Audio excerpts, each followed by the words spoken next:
S8 and the S8 Plus, and it's got some big shoes to fill. Last year's Note 7 didn't work out quite so well. It got great reviews, but then it went on fire. This is the phone that they're hoping won't do that, apart from on fire in sales, of course. And this is how they're going to do it. It's got a 6.3-inch Quad HD Super AMOLED display, and it's one of Samsung's Infinity displays too, so it curves slightly around the edges of the device. What they've done though is they've reduced that curvature slightly compared to the Galaxy S8 and S8 Plus, and that's so that when you use the S Pen, your pen doesn't slip off the side of the screen. You get more usable pen area. Now that pen, as before, slots into the bottom, and even with it in or out, you still get IP68 water and dust resistance.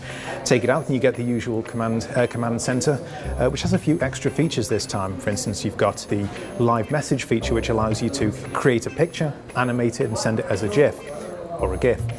You can also translate whole sentences using the S Pen, and you've also got Bixby Vision and the Bixby Voice Assistant if you'd rather do things hands-free.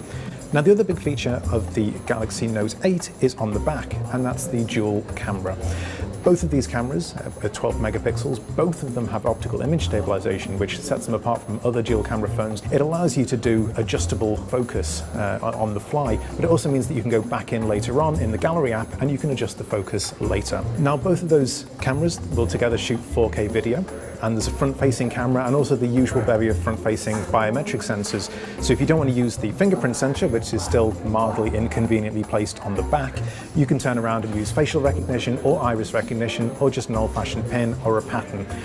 Now, Samsung Note users do an above-average amount of multitasking, and Samsung knows that, and so they've made a few changes. Here in the Apps Edge, you can now pair two apps together. So, for instance, here I've got both the navigation and the music playing. So the idea being that you can mount this phone up on your car windshield, and with one tap, you've got everything you might need to navigate home from the office. It also has Samsung DeX support. Now, that's the docking station that Samsung introduced alongside the Galaxy S8 and S8 Plus. And the idea being that you can replace a desktop PC or your laptop even with this small compact docking station, plug in a full-size monitor, attach a Bluetooth or a wired keyboard and mouse, and have all of your full productivity and entertainment apps.